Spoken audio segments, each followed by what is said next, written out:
Well, good afternoon and maybe morning to some of you on the West Coast. Today, our training here in Honey Badger Nation is very special. I have one of my great mentors, my first real estate coach, one of my best friends, the Oracle of Real Estate, some call him. Cliff Freeman. How you doing, Uncle Cliffy?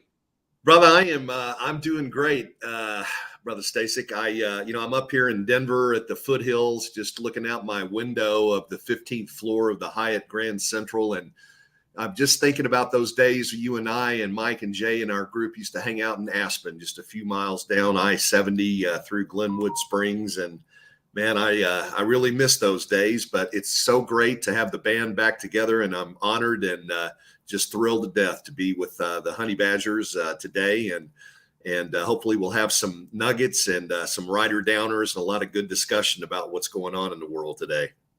You know, you bring something up, and before we get into today's topic, which I know a lot of the newer agents who've got their license in the last even, I'd say 10 years or so, did not live through the last Great Recession. And that's actually when you and I met. So we're going to actually be able to dig in and give some really great nuggets to the folks in there who they're just a little nervous about the next 12 to 18 months. But you mentioned you're in Colorado at the Sprint.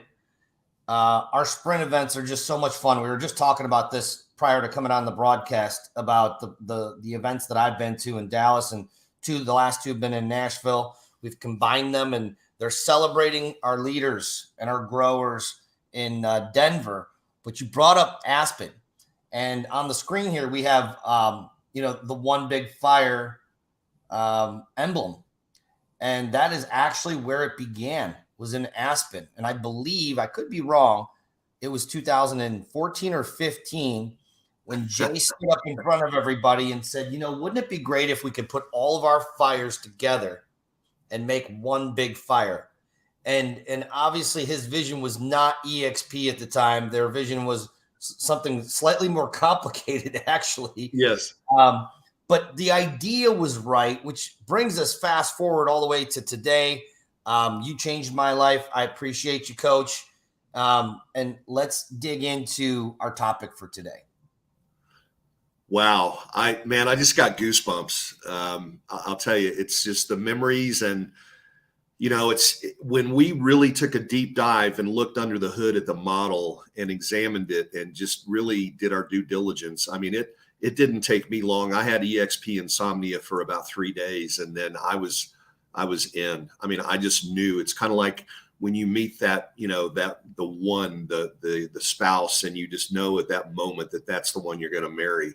That's the way I felt about EXP, and it's just been a great ride ever since. So, yeah. And, it's interesting timing wise, because I think that first Aspen trip that we made, wasn't that back, I'm trying to remember what year it was, but we were in the depths of the Great Recession, if you recall. Yeah, so the first one was in 2012, January. Yes, 2012, and I wasn't at that one. I was at the next one, but yes, the next one coming out of the Great Recession, which is when we met in 2010, actually. That's right. And everybody had it was like, I remember when in 1987, when the Dow crashed that one day, 653 points, stockbrokers were jumping out of windows in the financial district and things like that. And people had the same fear about what was going on in the housing market, because we had real systemic issues in the mortgage business. There was fraud going on. There was it turned out to be an oversupply of homes that hit the market, foreclosures left and right. The economy went into the tank. It was a perfect shiitake. I'll use the mushroom analogy, shiitake show. And the confluence of things that happened at that time, we'll never, I don't think, ever see anything like that again, hopefully, knock on wood. And what we're looking at now is it's bad. There's no question about it. I mean, we could see a 10 to 20% drop in prices, across the country, but it pales in comparison, honestly, to what we had to go through in 2008. Inventory, supply and demand is the big issue today. Back then, we had way too much supply on the market at once. And, we had mortgages. You couldn't even get a mortgage. I was a lender back then as well. And that's when I decided Dodd-Frank came out. I decided to get out of the lending business. It was just too hard to get deals done. But let's speak to those agents who've only had their license for 5 or 10 years and haven't really been through something like that. And I got to tell you, Zig Ziglar said, you're either in a storm or you're coming out of a storm or you're headed into a storm. So just learn how to dance in the rain. Okay. And things happen. Volatility like this, Al, creates tremendous opportunities for people that can see where the puck is going and will skate to the puck. And for those of us who've been through this, history repeats itself. We know what's going to happen. We can see what's happening right now, and we're prepared to take advantage of the swing and these opportunities. And is it a bad thing if we lose some realtors along the way? Actually, thinning the herd at this point probably could be one of the best things that could happen to our industry. You're going to see a lot of herd migration over to EXP in the next 12 to 24 months, because as we know, we're built for this. I mean, Glenn birthed this company in 2008 at the bottom, right? He gave birth to this company with the idea to create a company that would be resilient, robust through these turbulent times. And you have not begun to see. You look at Compass, their stock, you look at, Real, Fathom, all of our competitors right now. Our stock is not in great shape. It's just a part of it being in that group. But I can tell you, if you read the balance sheets and you see what's going on underneath, those companies are going to either be out of business or acquired, or they won't be the same as they are today. We're going to see a lot of changes. Well, there's a lot of debt, a lot of bleeding money in those organizations month over month over month. And there has to come an end to it. We're still cash positive, turning profit. And that actually kind of I want to speak to the people out there in our groups, in our audience, who have some concerns. Whenever I've had concerns in the overall economic, not just real estate, but how the economy is going to be affecting our business, how it affects our paycheck and our income that we bring in to feed our family, pay our mortgage, put gas in our cars. I've always turned to you, Cliff. This isn't me just pumping you up. Everyone listening to this, I met Cliff in 2010, coming out of the worst recession I've ever lived through as a professional, or even in my life, really. And it was horrible. I'm not going to sugarcoat it. Coming out of that, I got my butt handed to me, as did many of us. And the biggest thing I want us to take away from today is that the mistake I made was I didn't have both eyes open and was not listening and was not educating myself along the way. So it really hit me upside the head like a 2x4. And it really didn't have to be that way. I just was not prepared. Therefore, I had my lunch handed to me. I lost all of my savings. I ended up, one of my rental properties went into foreclosure, and I didn't have any money to take advantage of the opportunity that this, changing market was bringing us. And so I want, and obviously we want to talk to this on, somewhat of a third grade level, so everyone can really understand. They don't have to be an expert in economics, but, kind of just explain, obviously, these interest rates are the number one thing that's hurting us the most right now. The price of money has more than doubled. Therefore, someone that could afford a $400,000 house is only affording maybe a $300,000 house or even less.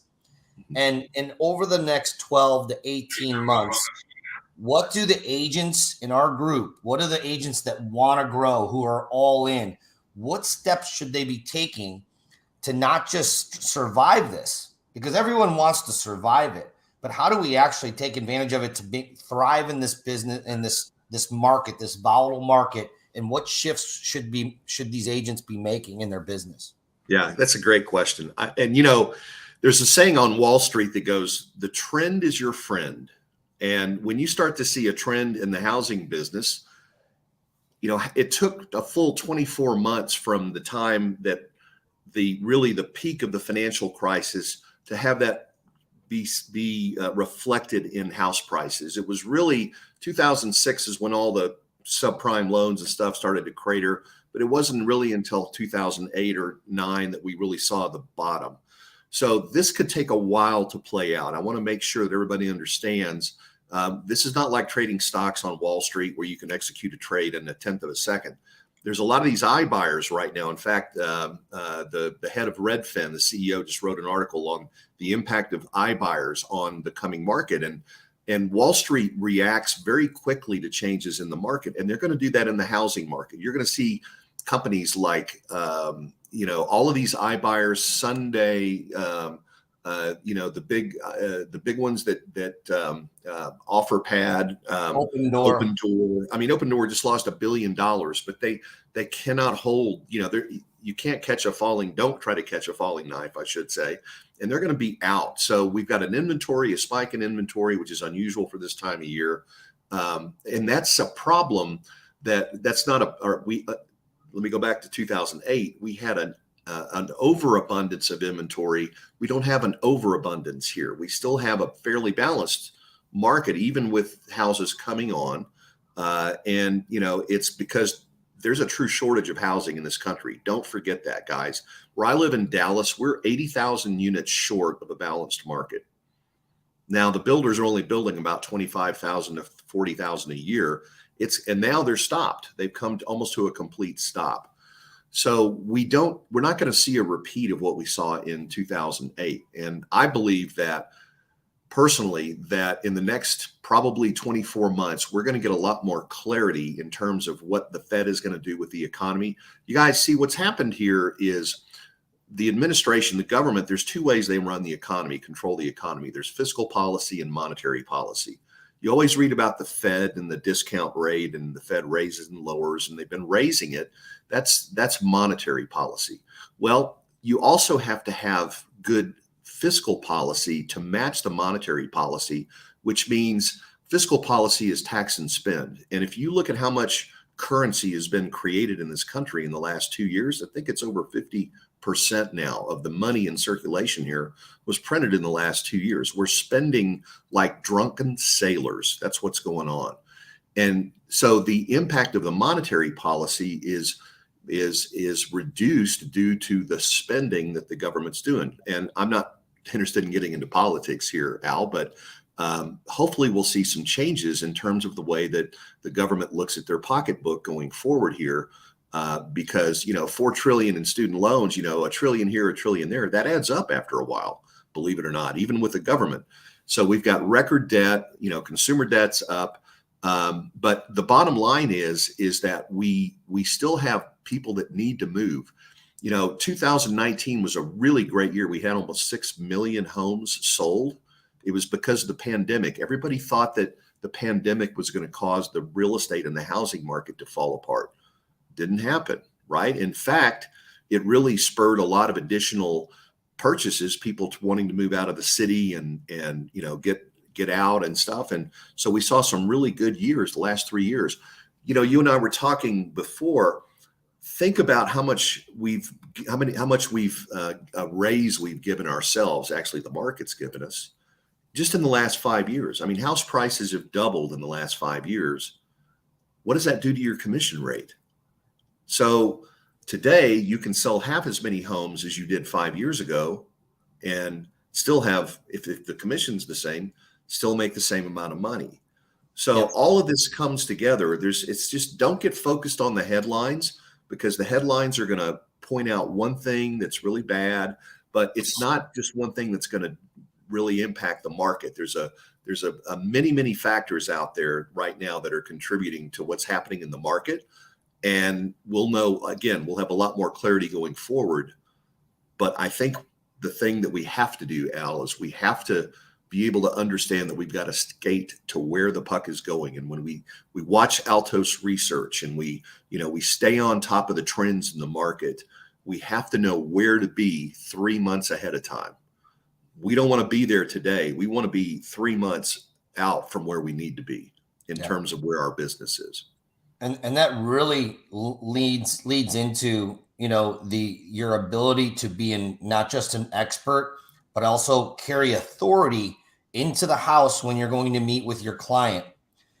Authority is extremely important. The only way to establish authority is you can't be an expert without being an expert. You have to do your homework. You have to pay attention to these trends. And when you walk in there as an expert advisor, not as a salesperson, this is very important. In fact, it's never been more important than to be positioning yourself as an expert, not a salesperson. And of course, we're salesperson. We're selling real estate. We're helping people facilitate a transaction, which happens to be real estate. But what we're really doing is we're trying to transfer the trust. We're trying to establish trust and establish authority. And why do we need authority? It's so that they're going to listen to us when it comes time to price it right, when it comes time to reduce the price of the house, if need be. They're going to listen to you. Why is it best that they listen to you? Because if they don't, they're not going to be able to get moved. Maybe it's going to take them 12 months versus 4 months or 3 months that it should. And that all is elastic to your ability to articulate your value and establish an authority with them that you know more about this market than they do. You can't go in guessing. So that kind of brings me to the difference between the two different agents, that the agent that's going to thrive and the agents that's going to hang their license up. I'm reading a statistic here, Cliff, and I think you know this stat, but I'll just repeat it for those who don't know. 77 this year of the agents that we are losing at eXp Realty, 77.1% of those agents did 0, 1, or 2 deals all year long. Wow. So that's an average of 1. If that even is an average of 1, we don't know how many of them actually did 0. Okay. 77% of the agents. It's actually 77.1. And another statistic is only about 1.9% did more than 21 sales over the course of the year. So we as a company are not losing our productive agents. We are losing the agents that aren't going to be able to make it anyway. And to your point earlier, that's not entirely a bad thing, the thinning of the herd.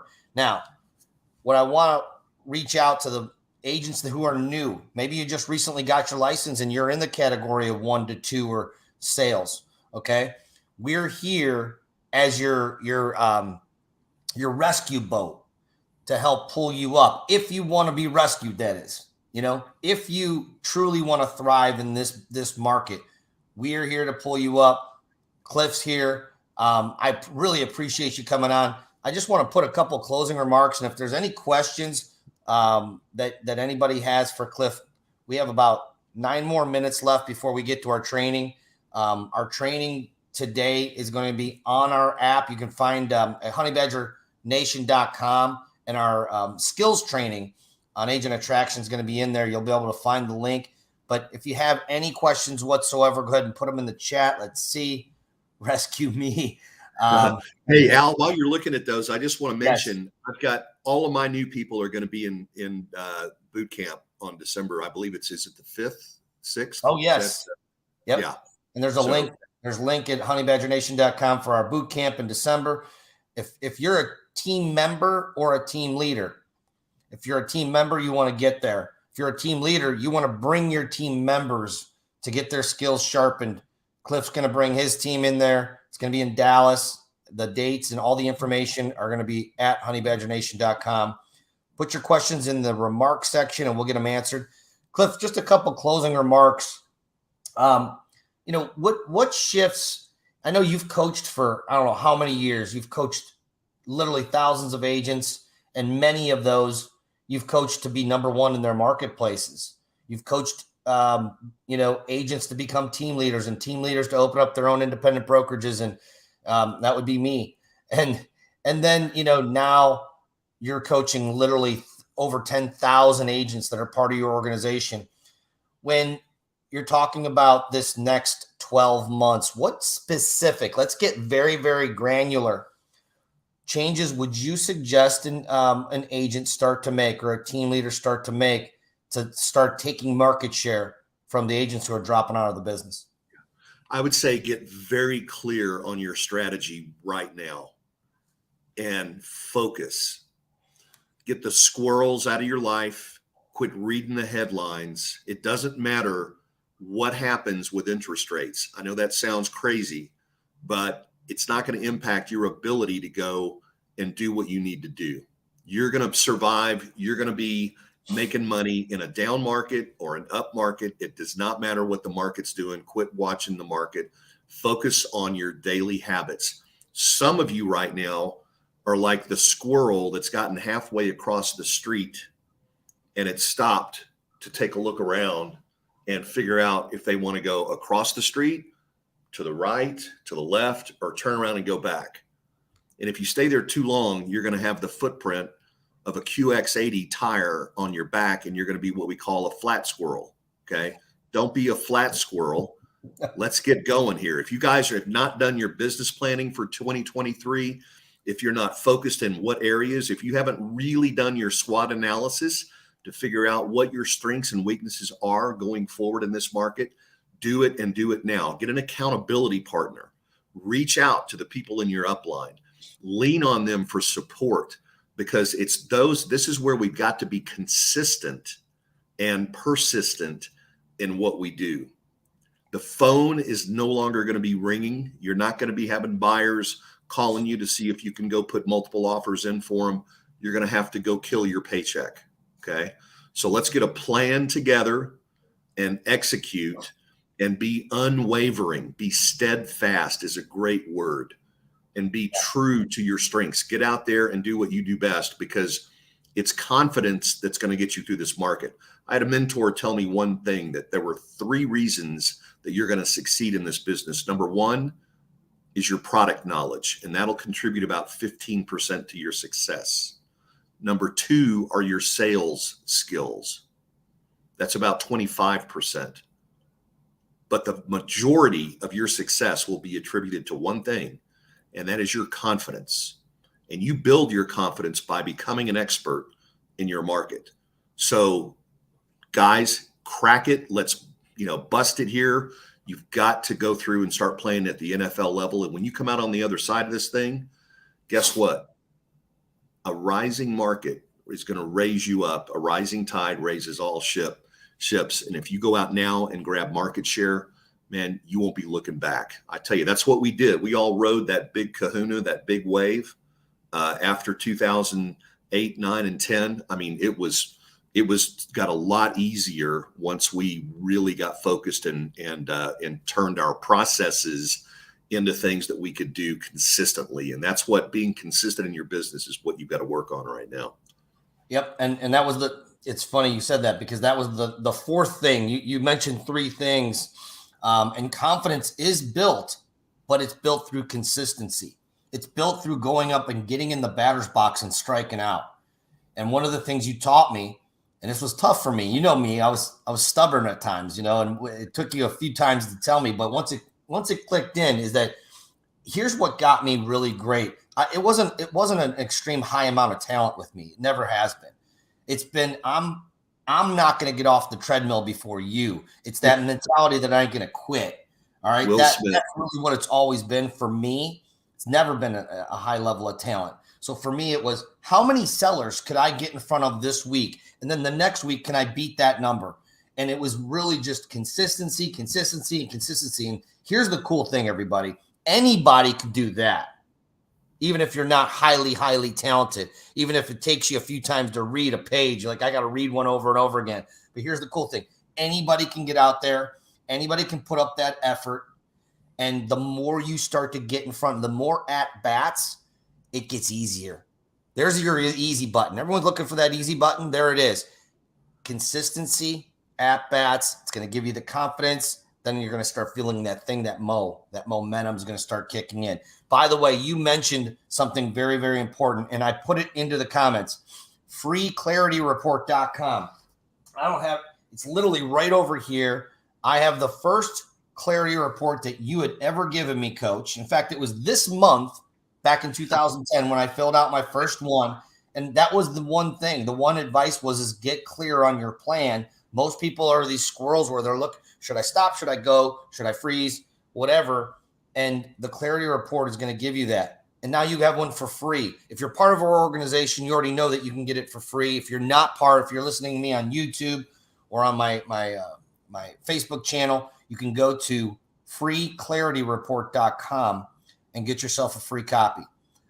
Anyone in our organization, if you'd like a easy link to get to our training that starts in about 1 minute, go to honeybadgernation.com, click in our training for Tuesday on our Honey Badger app for agent attraction.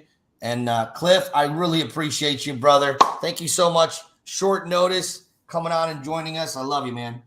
Hey, man, I'm happy too. And I just got to say that Clarity Report will be the best investment. You'll get the highest ROI on your time if you go down and spend 3 or 4 hours, isolate yourself, go work on that Clarity Report, and then you're going to have something you can really work with for 2023.